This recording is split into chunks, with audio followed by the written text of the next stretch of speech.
Good morning, students. Beta, here is your lecture number 16. Okay, and we are just near to complete your chapter. ठीक है, आज का lecture और कल का लेक्चर जरूरत पड़ी तो परसों का ले लेंगे, आपके एमसीक्यू पॉइंट ऑफ व्यू से अच्छी चीज़ों को और अच्छे से देखना है। ठीक है, इस वीक हमारा चैप्टर कंप्लीट हो जाएगा। उसके बाद beyond that you have to solve maximum MCQs for your competitive exams. ठीक है, कॉम्पिटिटिव एग्जाम्स की अभी से तैयारी करिए, क्योंकि ऐसा कुछ अलग सा नहीं पढ़ना पड़ता है वहाँ पे। यही चीज़ें अगर थोड़ा सा आप कंपटीशन लेवल से पढ़ लेते हैं, that would be more better for you. ठीक है ना, तो क्योंकि ऐसा नहीं है कि 9th 10th जो है अगर आपने आगे बायो लेनी है तो ही ऑप्ट करना है, मतलब बायो ऑप्ट करनी है तो ही पढ़ना है। आगे चल के आप कैसा भी एग्ज़ाम देते हैं, चाहे आप ग्रुप डी तक का भी अगर एग्ज़ाम देते हैं, तो बेटा 9th 10th तक के लेवल की आपको बायो आनी चाहिए। मतलब किसी भी एग्ज़ाम में अगर बैठते हैं तो गवर्नमेंट जॉब के लिए जब किसी भी एग्ज़ाम में बैठते हो तो आपको कम से कम इतना 9th 10th का बायो का पोर्शन आपको कंपटीशन लेवल का आना चाहिए। और अब तो ऐसा हो गया है, कंपटीशन इतना बढ़ चुका है कि आपका जो किसी भी पर्टिकुलर मतलब ग्रुप डी को के अंदर भी अगर आप अप्लाई कर रहे हैं गवर्नमेंट जॉब के अंदर, तो वहाँ पे भी आपको 11th 12th लेवल डाल दी जाती है बायो। ठीक है, तो ये मत सोच के चलिए कि हमें आगे बायो ऑप्ट नहीं करनी तो हम कंपटीशन लेवल से प्रिपेयर नहीं करेंगे। ठीक है, आगे बात समझ में। तो अभी जो पैसे आप स्कूल में लगा रहे हैं उन्हीं में ही नॉर्मल क्लासेस के अंदर ही आप इस तरीके से प्रिपेयर कर सकते हैं। आगे बात समझ में। तो let's start with our next cell organelle, that is chloroplast. हमने पढ़ा है क्लोरोप्लास्ट किसकी टाइप है बेटा, प्लास्टिड्स की type. Chloroplast is type of is a type of plastid. ठीक है, प्लास्टिड की ये एक टाइप है जो ग्रीन कलर की होती है। इससे पहले हमने पढ़ा है क्रोमोप्लास्ट, इससे और क्या पढ़ा है, ल्यूकोप्लास्ट। ठीक है, तो ये तीनों क्या है, these three are types of plastids। Clear? ठीक है ना, तो इन चीजों को लेके आपको कंफ्यूज नहीं होना है। ठीक है, तो देखो जो प्रॉपर्टी हमने प्लास्टिड्स की पढ़ी थी वही सेम प्रॉपर्टी इसकी होती है, पर डिफरेंस क्या है इसका वो आज हम करेंगे। ठीक है ना, तो देखो सबसे पहले क्लोरोप्लास्ट को क्या कहा जाता है, किचन ऑफ सेल कहा जाता है। क्यों कहा जाता है उसको हम जब पूरा स्ट्रक्चर पढ़ लेंगे तब मैं बताऊंगी, अभी बताने से कोई खास फायदा नहीं है। जब हम पूरा कंप्लीट कर लेंगे ना तब बताएंगे किचन क्यों कहता है। तब तक ने सोच के रखो किचन किसको बोलते हैं। ठीक है, अब देखो ग्रीन कलर्ड प्लास्टिड होता है, ये हम पढ़ चुके हैं। लेकिन इसका जो ग्रीन कलर है वो किसकी वजह से, जैसे क्रोमोप्लास्ट में हमने पढ़ा था कि कलर्ड होता है बट ग्रीन नहीं होता। क्यों ग्रीन नहीं होते, क्योंकि वहाँ पे जो पिगमेंट हमने पढ़े थे, कैरोटीन पिगमेंट पढ़े थे, कैरोटीनॉइड्स, ज़ैंथोफिल, है ना, ये सारी चीज़ें हमने पढ़ी थी। तो यहाँ जो पिगमेंट होता है जो बेसिकली ग्रीन कलर के लिए रेस्पॉन्सिबल होता है वो क्या होता है, क्लोरोफिल मॉलिक्यूल। ठीक है, क्लोरोफिल मॉलिक्यूल की वजह से, क्लोरोफिल पिगमेंट की वजह से इनका कलर क्या होता है, ग्रीन होता है। और कंपटीशन पॉइंट ऑफ व्यू से याद रखना कि क्लोरोफिल जो मॉलिक्यूल है, जब आगे चल के इसका फॉर्मूला याद करोगे 10th क्लास में आपको करवाएंगे इसका फॉर्मूला। ठीक है ना, वहां पे ध्यान रखना सेंट्रल एलिमेंट इसके अंदर क्या मिलता है, मैग्नीशियम। आपसे कोई पूछ ले क्लोरोफिल में सेंट्रल एलिमेंट क्या मिलता है, बीच में एक पर्टिकुलर एलिमेंट मिलता है, दैट इज मैग्नीशियम। ठीक है, कोई पूछ ले तो याद रखना इसको। ठीक है, कई बार पेपर में आता है। अब देखो कहाँ प्रेजेंट होगा, जनरली जो क्लोरोप्लास्ट है उनका नंबर कहाँ ज्यादा होगा, कहाँ पे, mesophyll cells of leaves. Important है, देखो क्लोरोप्लास्ट को अच्छे से पढ़ लो। आगे अगर फोटोसिंथेसिस आपको डिटेल से पढ़नी है 10th क्लास में तो उसके लिए स्ट्रक्चर क्लियर होना चाहिए, वहाँ बार बार नहीं पढ़ाएंगे। ठीक है ना, तो देखो मीसोफिल और सेल्स ऑफ लीव्स का मतलब क्या होता है, मीसो का मतलब बीच में, मीसो का मतलब बीच में, फिल मतलब लीव्स। तो देखो एक लीफ का, मान लो ये आपकी लीफ है इस तरीके से। ठीक है, इस लीफ को मैंने जब काटा, इसको डाइसेक्ट किया, मान लो इस वाले हिस्से को थोड़ा सा हिस्सा हमने ऐसे किया और इसको जब हम डाइसेक्ट करेंगे तो अपर लेयर हो गई, लोअर लेयर हो गई, बीच मतलब ये ऊपर की लेयर लगा लो, नीचे की लेयर लगा लो, बीच में जो बाकी की जगह बच गई इसमें क्या होते हैं, सेल्स के अंदर अबंडेंट अमाउंट में हमें क्लोरोप्लास्ट मिलते हैं। और ऐसी सेल जिसमें क्लोरोप्लास्ट अबंडेंट अमाउंट में मिलते हैं उसको क्या कहा जाता है, मीसोफिल सेल कहा जाता है। क्या कहोगे उसको, मीसोफिल सेल कहा जाता है। तो ध्यान रखना मीसोफिल सेल्स ऑफ लीव्स में क्या मिलता है, बेसिकली क्लोरोप्लास्ट अबंडेंट अमाउंट। और वैसे जनरली देखा जाए, मॉर्फोलॉजिकली अगर देखा जाए तो हर्बेशियस पार्ट ऑफ प्लांट में क्लोरोफिल है। जो हिस्सा प्लांट का ग्रीन है वो क्या है, उसमें क्लोरोफिल अवेलेबल है। क्लियर? ठीक है, अब देखो डिस्कवरी की जहां तक बात है, किसने डिस्कवर किया था, सैक नाम के साइंटिस्ट ने इसको डिस्कवर आउट किया था। ठीक है, जो टर्म थी क्रोमोप्लास्ट टर्म थी, ठीक है, वो अलग से अलग साइंटिस्ट ने नाम दिया था, बट अगर हम इसकी एग्जैक्ट जो इसका क्रेडिट है डिस्कवरी का, ठीक है ना, वो किसको जाता है, वो सैक को जाता है। वैसे जो टर्म क्रोमोप्लास्ट स्किम्पर नाम के साइंटिस्ट ने डिस्कवर आउट किया। क्लियर, ठीक है। अब देखो नेक्स्ट है सेमी ऑटोनोमियस सेल ऑर्गेनल। हम पढ़ चुके हैं कि प्लास्टिड्स जो है वो भी डबल मेम्ब्रेन बाउंड होते हैं, उनके अंदर खुद का डीएनए होता है, खुद के राइबोसोम्स होते हैं। तो हम पढ़ चुके हैं सेमी ऑटोनोमियस का मतलब क्या है, हाफ सेल्फ रेगुलेटेड, है ना, ये पढ़ चुके हैं सेमी ऑटोनोमियस में। तो सेमी ऑटोनोमियस है क्योंकि ये भी प्लास्टिड की एक टाइप है। क्यों है, due to presence of DNA, circular होता है, राइबोसोम्स होते हैं और आरएनए। ठीक है, इस टाइप का एक क्वेश्चन मैंने माइटोकॉन्ड्रिया के लिए आपको दिया था इस बार। ठीक है, अब देखो सेल विद इन सेल कहते हैं, क्यों, क्योंकि वही सेम कैरेक्टर्स इसके क्या है, प्रोकैरियोट से मिलते हैं। तो ऐसा लगता है जैसे यूकैरियोटिक सेल में एक प्रोकैरियोटिक सेल मिल रही है। ठीक है, तो इसको सेल विद इन सेल भी कह दिया जाता है। आगे बात समझ में, ठीक है। तो ये तो बात है किसकी, क्लोरोप्लास्ट के बारे में, नॉर्मल चीजें जो आपको पता होनी चाहिए। अब बात करते हैं कि क्लोरोप्लास्ट दिखने में कैसा होता है। ठीक है ना, तो आप सभी को पता है कि क्लोरोप्लास्ट के अंदर क्या प्रेजेंट होता है। क्लोरोप्लास्ट जो है बेसिकली फोटोसिंथेसिस में हेल्प करता है, ग्रीन कलर का होता है, डबल मेम्ब्रेन बाउंड होता है, खुद का डीएनए होता है और खुद का राइबोसोम्स होता है। ठीक है ना, तो जहां तक स्ट्रक्चर की बात है, ठीक है, मैं पहले डायग्राम वाइज आपको समझा देती हूँ स्ट्रक्चर सारा का सारा, उसके बाद इसको लिखवा दूंगी। ठीक है, देखो स्ट्रक्चर की जहां तक बात है, आप कोई भी स्ट्रक्चर ले लो, हमने जनरली ये स्ट्रक्चर लिया है। ठीक है, तो देखो ये क्या हो गई, आउटर मेम्ब्रेन हो गई, और ये क्या होगी बेटा, इनर मेम्ब्रेन। आप सभी को पता है ये क्या होती है, double membrane bound cell organelle. ठीक है, तो ये क्या बना दिया हमने, एक क्लोरोप्लास्ट। हालांकि जो क्लोरोप्लास्ट की जो शेप है वो वेरी करती है, अलग अलग ऑर्गेनिज्म में अलग अलग टाइप की होती है।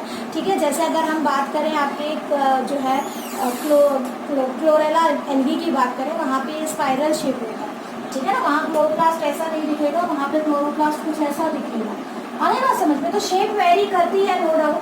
ठीक है ना, बट वो आपके सिलेबस में नहीं है और इतना ज़्यादा हम डीप भी नहीं जाएंगे, हमने ये करना। तो आपने ये क्या बना दी, एक जनरल से एक शेप बना दी। ठीक है ना, डिस्कॉइडल शेप जिसको हम बोल सकते हैं, डिस्क लाइक शेप बना दी। चलो और डिस्कॉइडल ही कर लो आप अच्छे से, ताकि कंफ्यूजन ना रहे। ये हमने बना दिया इसको डिस्कॉइडल शेप। ठीक है, तो ये क्या हो गई, this one is outer membrane. ठीक है, आउटर मेम्ब्रेन। ये क्या हो गई, ये वाली इनर मेम्ब्रेन। ठीक है, आगे बात समझ में। और इन दोनों के बीच में जो है, ठीक है ना, इन दोनों के बीच में जो है, इस ये कौन सा स्पेस है, ये दोनों के बीच का स्पेस है। ठीक है ना, और इस पर्टिकुलर स्पेस को क्या कहेंगे, पेरीप्लास्टिडियल स्पेस। देखो आपने माइटोकॉन्ड्रियम पेरीमाइटोकॉन्ड्रियल स्पेस बोला था, इसको बोलेंगे पेरीप्लास्टिडियल स्पेस। क्लियर, क्योंकि ये प्लास्टिड का टाइप है।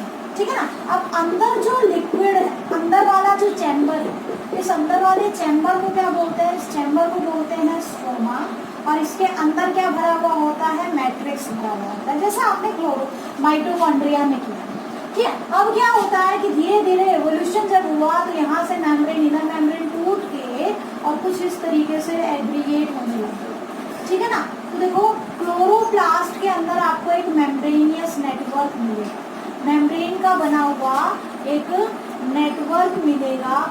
उस नेटवर्क को हम क्या बोलते हैं, थाइलेकॉइड बोलते हैं। क्या बोलोगे, उस नेटवर्क को थाइलेकॉइड कहा जाता है। ठीक है ना, आगे बात समझिए, बनता किससे है, ये इनर माइटोकॉन्ड्रियल मेम्ब्रेन से ही, सॉरी इनर मेम्ब्रेन से ही बना हुआ है। और ये जो मेम्ब्रेनियस सिस्टम है, ये मेम्ब्रेनियस सिस्टम एक नेटवर्क की फॉर्मेशन करता है। ठीक है, मेम्ब्रेनियस नेटवर्क की फॉर्मेशन करता है। आगे बात समझ में, ठीक है ना, तो इसीलिए ये जो मेम्ब्रेनियस सिस्टम है, इस मेम्ब्रेन के सिस्टम को हम थाइलेकॉइड कहते हैं। ठीक है ना, क्या बोलोगे, थाइलेकॉइड कहा जाता है। किसी को भी किसी से अटैच कर दो, कोई दिक्कत नहीं है। ठीक है, तो ये क्या हो गया, ये मेम्ब्रेन का बना हुआ सिस्टम। मेम्ब्रेन को यूं मान के चलिए, मतलब कि मान लो ये एक मेम्ब्रेन है, एक लेयर है जिसमें ये अपर सरफेस है, ये लोअर सरफेस है। अब इसको क्या कर दिया, जब ये लेयर ऐसे पाइल की फॉर्म में इकट्ठी हो जाए, 1 by 1, एक के ऊपर दूसरी इकट्ठी हो जाए। ठीक है ना, तो अब ये क्या बन गया, ये पूरा का पूरा एक गुच्छा बन गया, जिसको स्टैक बोला जाता है। ठीक है, ये पूरा पूरा गुच्छा हो गया। ठीक है। इस पूरे गुच्छे को हम क्या बोलते हैं, इसको बोलते हैं ग्रेना। इस पूरे एक पाइल को, ठीक है, इसको एक पूरे को स्टैक, ये पूरा का पूरा स्टैक बन गया है, एग्रीगेशन बन गया। कहने का मतलब मेम्ब्रेन जब वन अपॉन अदर ऐसे सीटेड तो उस पर्टिकुलर को क्या बोला जाता है, इसको पूरे एक ग्रुप को क्या बोला जाता है, ग्रेना। ठीक है, और आगे ना समझ लो। और इसके अंदर जो है ये जो मेम्ब्रेन बन, ये मेम्ब्रेन होगा, ये होगा, ये इस तरीके से, ये क्या है, ये मेम्ब्रेन क्या है, थाइलेकॉइड है। ठीक है ना, ये क्या है, थाइलेकॉइड। इस तरीके से ये जो मेम्ब्रेन है ये भी थाइलेकॉइड है। मतलब ये जो सारा मैंने बनाया है, मेम्ब्रेन का सिस्टम जो मैंने बनाया है, ये थाइलेकॉइड है। आगे बात समझ में, क्या है ये, थाइलेकॉइड। ठीक है, और जो थाइलेकॉइड है वो दो तरीके से अरेंज है, या तो एक के ऊपर एक ऐसे पाइल लाइक स्ट्रक्चर, सिक्के के ऊपर सिक्का रख दिया, कॉइन अपॉन कॉइन रख दिया। ठीक है, जब कॉइन अपॉन कॉइन रखा तो उसको क्या बोल दिया, ग्रेना। ठीक है, उस स्ट्रक्चर को क्या बोला, ग्रेना। और इसमें जो थाइलेकॉइड प्रेजेंट है, इस थाइलेकॉइड को क्या बोला, ग्रेनल थाइलेकॉइड। ठीक है, ग्रेनल थाइलेकॉइड।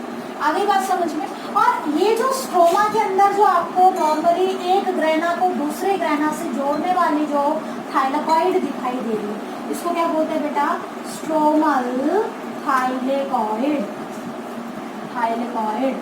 ठीक है, आगे बात समझ में, स्ट्रोमल थाइलेकॉइड मतलब स्ट्रोमा के अंदर जो मेम्ब्रेन है, मेम्ब्रेन को थाइलेकॉइड कहा। थाइलेकॉइड दो तरीके से अरेंज है, ग्रेना की फॉर्म में और स्ट्रोमा की फॉर्म में।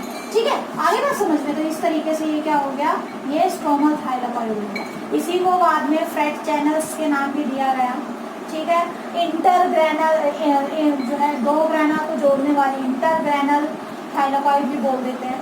ठीक है, तो ये पूरा मेम्ब्रेन का नेटवर्क होता है। और इसमें भी ध्यान रखना, जो क्लोरोफिल है बेसिकली ग्रेना के अंदर होता है। ठीक है ना, इसी वजह से जी फॉर ग्रेना, जी फॉर ग्रीन। ठीक है, तो ग्रीन कलर के ये होते हैं, बाकी कोई पोर्शन ऐसा नहीं है क्लोरोप्लास्ट का जो आपको ग्रीन दिखाई दे। ठीक है, यहाँ पे क्या होता है, हैव क्लोरोफिल, हैव क्लोरोफिल। आगे बात समझ में, इसको ध्यान रखना।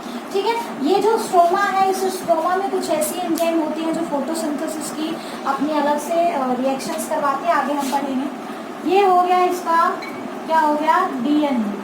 ठीक है ना, और ये डीएनए कैसा है, क्लोरोप्लास्ट का डीएनए है, जिसको हम बोल देते हैं किस टाइप का डीएनए, क्लोरोप्लास्ट डीएनए। ठीक है, सीटी डीएनए नहीं होगा, चलो सीटी छोड़ दो, डायरेक्ट कैसा होगा, सर्कुलर होगा। लेकिन न्यूक्लियस का डीएनए कैसा था, लीनियर डीएनए। ठीक है, इसके साथ साथ आपको जगह जगह पे क्या मिलेंगे, कुछ राइबोसोम्स मिलेंगे। ठीक है ना, जगह जगह पे आपको राइबोसोम्स मिलेंगे। और राइबोसोम्स कौन से होंगे, राइबोसोम्स हमने पढ़ा है 70S राइबोसोम। कौन से होते हैं, 70S राइबोसोम्स होते हैं। क्लियर। ठीक है, तो इस तरीके से आपने याद रखना है। कहीं कहीं पे आपको स्टार्च के ग्रेन्यूल्स मिल सकते हैं, स्टार्च ग्रेन मिल सकते हैं, तो बनाना चाहो तो ठीक है, अदरवाइज कोई खास जरूरी नहीं है। ठीक है, तो इस तरीके से ये क्या है, क्लोरोप्लास्ट का स्ट्रक्चर है। एक बार इसका स्क्रीनशॉट ले लो बेटा, ताकि आगे प्रोसीड कर सके। तो डायग्रामेटिक व्यू के बाद एक बार इसको हम रिटन फॉर्म में देख लेते हैं। ठीक है, क्लोरोप्लास्ट में डबल मेम्ब्रेन होगी, आउटर मेम्ब्रेन हो गई, इनर मेम्ब्रेन हो गई। ठीक है, दोनों मेम्ब्रेन के बीच में जो स्पेस था उसे हमने क्या कहा, पेरीप्लास्टिडल स्पेस का। ठीक है, इसके अलावा और क्या है, इनर मेम्ब्रेन जो है उसके अंदर क्या होगा, इनर मेम्ब्रेन जो है वो क्या करती है, it surrounds a particular area that contain matrix. उसमें जो ग्राउंड सब्सटेंस भरा हुआ होता है उसको मैट्रिक्स कहते हैं। उस पूरे चैम्बर को हम क्या कहते हैं, स्ट्रोमा कहते हैं। उस चैम्बर को क्या कहोगे, स्ट्रोमा कहा जाता है। स्ट्रोमा के अंदर क्या प्रेजेंट होता है, एक मेम्ब्रेनियस नेटवर्क प्रेजेंट होता है, जिसको क्या कहा जाता है, थाइलेकॉइड कहा जाता है। आगे बात समझ में, एक बार इसका स्क्रीनशॉट ले लो। ठीक है, आप देखो जो थाइलेकॉइड होता है, थाइलेकॉइड हमने देखा कि दो फॉर्म में अरेंज है।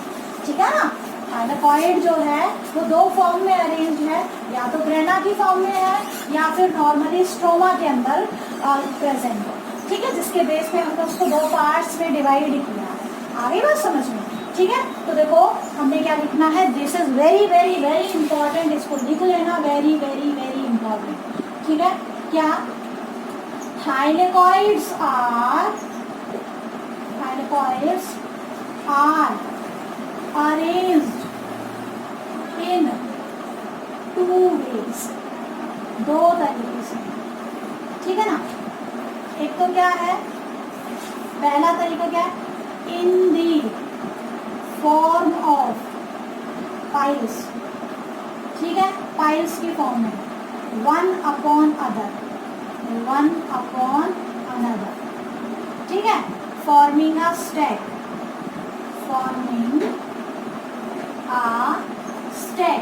और उस स्टैक को क्या कहते हैं, forming a stack, and known as, क्या बोलते हैं उसको, ग्रैनल थाइलेकॉइड। आगे बात समझ में, ठीक है, ग्रैनल थाइलेकॉइड पढ़ना। इम्पॉर्टेंट क्या है यहाँ पे आपने जो याद रखना है कंपटीशन पॉइंट ऑफ व्यू से, क्या कि इसके अंदर क्या होता है, इस ग्रैना के अंदर, ग्रैनल थाइलेकॉइड बोल दो या फिर जो है और क्या बोलते हैं इसको, ग्रैना भी बोल देते हैं, ठीक है ना, ग्रैना भी बोल देते हैं। आगे बात समझ में। तो इम्पॉर्टेंट जो चीज़ है यहाँ पे वो आपने याद रखनी है, इसमें क्या होता है, हैव क्लोरोफिल, ठीक है, इसीलिए ग्रीन कलर के होते हैं। और दूसरी चीज क्या याद रखनी है, it is site for of light reaction of photosynthesis, ठीक है, क्या होती है अभी आगे समझाती हूँ, लाइट रिएक्शन ऑफ फोटोसिंथेसिस, पहले इसको लिख लीजिए, ठीक है। वैसे ही अगर हम बात करें दूसरे फॉर्म की, ठीक है ना, कि दूसरा किस तरीके से अटैच होता है, एक बार इसको अच्छे से देख लो, लाइट रिएक्शन ऑफ फोटोसिंथेसिस, ठीक है ना। दूसरा जो है इसके अंदर देखो, दूसरा forming network in stroma and connect near by grana, ठीक है, एंड नोन एज, क्या बोलते हैं उनको, स्ट्रोमल थाइलेकॉइड,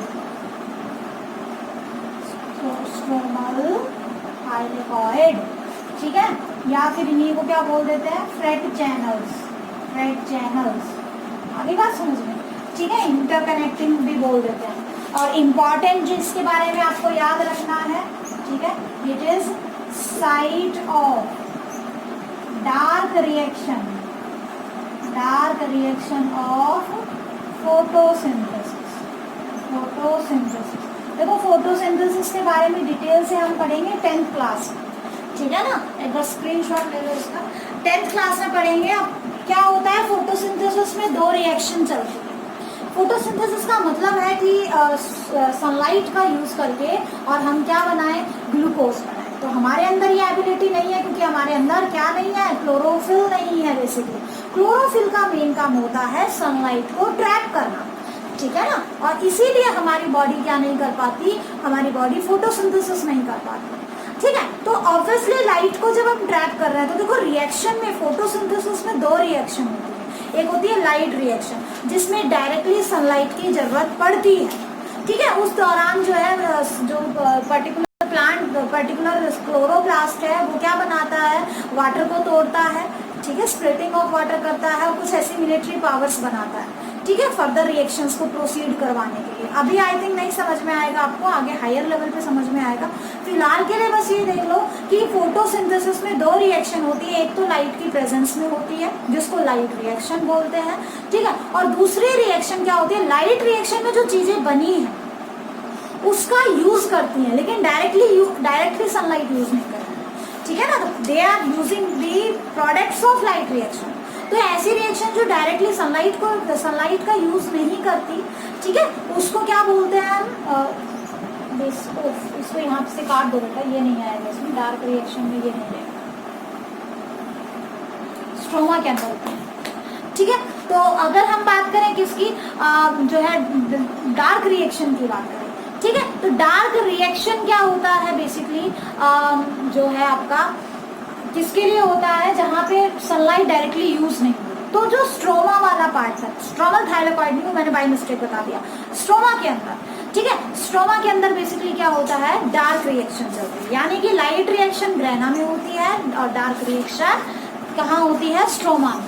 आगे बात समझ में। तो याद रखना कि जो पर्टिकुलर रिएक्शंस हैं, ठीक है, फोटोसिंथेसिस की, तो उसमें से जो लाइट रिएक्शन है, लाइट रिएक्शन कहाँ होती है, कहाँ पे होती है, ग्रेना के अंदर, और डार्क रिएक्शन कहाँ होगी, स्ट्रोमा के अंदर। आगे बात समझ में, ठीक है। तो इतना एक बार स्क्रीनशॉट ले लो इसको, ताकि आगे प्रोसीड करवा सके, ठीक है। तो देखो बेसिकली अगर हम बात करें फंक्शंस की, ठीक है ना, फंक्शंस ऑफ फंक्शंस ऑफ जो है क्लोरोप्लास्ट की बात करें, तो अभी हमने देखा कि क्लोरोप्लास्ट में क्या मिलता है, क्लोरोप्लास्ट के अंदर हमें क्लोरोफिल मिलता है, और क्लोरोफिल की वजह से ये सनलाइट को ट्रैप कर सकता है और एक रिएक्शन करवा सकता है, फोटोसिंथेसिस, ठीक है। तो आपसे कोई पूछ ले, ठीक है ना, कि फंक्शन ऑफ क्लोरोप्लास्ट क्या है, फंक्शन ऑफ क्लोरोप्लास्ट, ठीक है। तो फंक्शन ऑफ क्लोरोप्लास्ट में क्या है, किचन ऑफ सेल क्यों कहते हैं,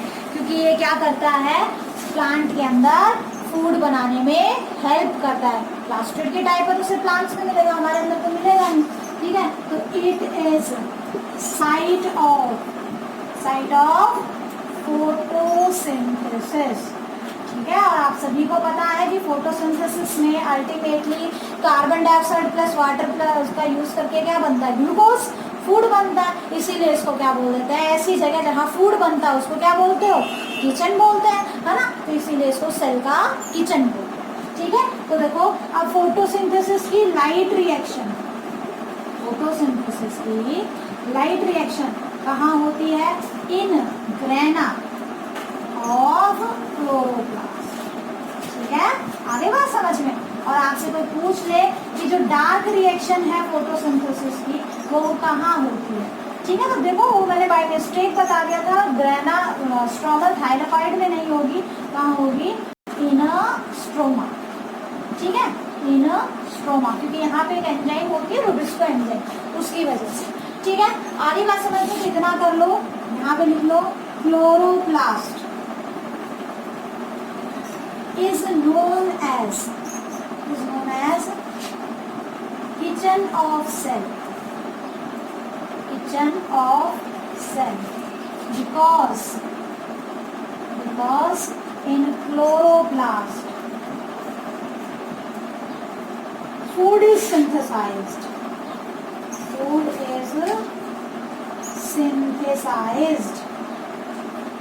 ठीक है, by photosynthesis,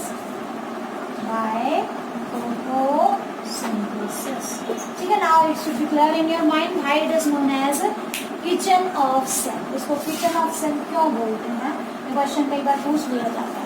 या आपसे कोई पूछ ले कि ऐसा सेल ऑर्गेनल बताओ जो सोलर एनर्जी को किस में कन्वर्ट कर रहा है, आपकी केमिकल एनर्जी में कन्वर्ट कर रहा है, ठीक है ना। तो आप वहाँ पे क्लोरोप्लास्ट का एग्जाम्पल दे सकते हैं। आगे बात समझ में। नेक्स्ट क्लास में बेटा हम राइबोसोम्स पढ़ेंगे, हमारा सिर्फ राइबोसोम और सेंट्रियोल, दो छोटे छोटे टॉपिक बचे हैं, बाकी हमने चैप्टर कंप्लीट कर लिया, ठीक है। एक नहीं तो दो लेक्चर में चैप्टर कंप्लीट हो जाएगा। आप एमसीक्यू प्रैक्टिस करिए जितना आपसे हो सकता है, प्लस एनसीईआरटी के क्वेश्चंस आपको करने हैं, ठीक है। That's all for today's lecture, thank you.